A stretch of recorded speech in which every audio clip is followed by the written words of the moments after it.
Doctor Muhammad Farooq നൈമൽ Bukhari തവ്വലല്ലാഹു ഉംറ, അല്ലാഹു ആഫിയത്തുള്ള ദീർഘായുസ്സ് നസീബാക്കട്ടെ. So അതിനെക്കുറിച്ച് പ്രത്യേകമായി പറയേണ്ട കാര്യമില്ല. 20 വർഷം മുമ്പ് എൻ്റെ നാട്ടിലെ ഒരു വലിയൊരു മഹല്ലത്തിലേക്ക് സുന്നത്ത് ജമാഅത്തിന്റെ പ്രവർത്തനം ശക്തിപ്പെടുത്തുന്നതിന് വേണ്ടി ഉസ്താദിനെ ജുമഅയ്ക്ക് വേണ്ടി പ്രഭാഷണത്തിന് വേണ്ടി കൊണ്ടുവന്നു. 20 കൊല്ലം മുമ്പാണ്. അങ്ങനെ ഒരു മാസം കഴിഞ്ഞു.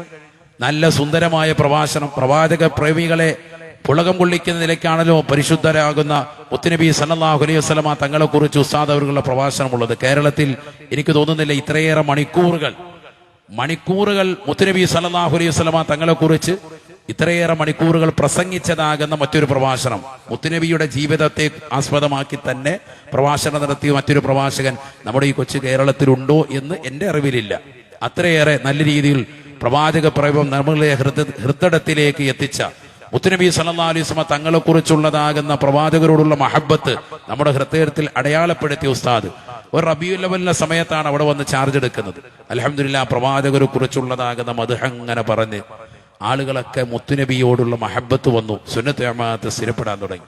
1 മാസം കഴിഞ്ഞു, 2 മാസം കഴിഞ്ഞു. അത് നല്ല തിരക്കുള്ള സമയമാണ്. എല്ലാ വെള്ളിയാഴ്ചയും വരികയാണ്. കമ്മിറ്റിക്കാർ വന്നിട്ട് പറഞ്ഞു, ശമ്പളം ഞങ്ങൾ കൊടുത്തിട്ട് വാങ്ങുന്നില്ല. ഉസ്താദിന്റെ നിഷ്കളങ്കമായ സേവനത്തെ കുറിച്ചാണ് ഞാൻ ഈ പറയുന്നത്. 20 വർഷം മുമ്പാണ്. ഇന്നുള്ള ഒരു സെറ്റപ്പും ലെവലപ്പും ഒന്നും ഇല്ലാത്തൊരു കാലഘട്ടമാണ്.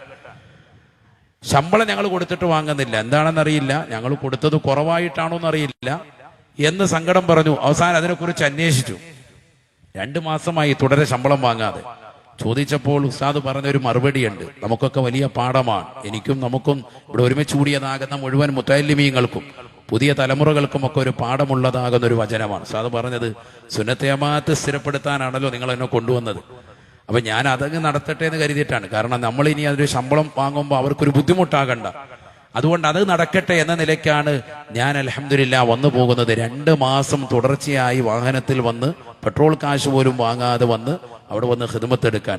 അവസാനം എന്തെങ്കിലും വണ്ടിക്കൂലിയെങ്കിലും വാങ്ങണമെന്ന് പറഞ്ഞ് നിർബന്ധം ചെലുത്തിയിട്ടാണ് 2 മാസത്തിന് ശേഷം ചെറിയ നിലയ്ക്കുള്ളതാകുന്ന വേതനം വാങ്ങിയത്. ഞാൻ പറയുന്നത് ആ രീതിയിൽ സുന്നത്തെ ജമാഅത്ത് സ്ഥിരപ്പെടുത്തുക എന്ന നിലയ്ക്ക് ഓടി നടക്കാൻ അല്ലാഹു സുബ്ഹാനഹു വ തആല ഖബൂൽ ചെയ്ത് അനുഗ്രഹിക്കുമാറാവട്ടെ, സ്വീകാര്യമാക്കുമാറാവട്ടെ. ഇഖ്ലാസോട് കൂടിയുള്ള പ്രവർത്തനം കൊണ്ടാണ് വന്നിരാകുന്ന ഉസ്താദ് അവർക്ക് ഉയർച്ച ലഭിച്ചത് എന്ന് മനസ്സിലാക്കണം. അല്ലാഹു ഖബൂൽ ചെയ്ത് അനുഗ്രഹിക്കട്ടെ.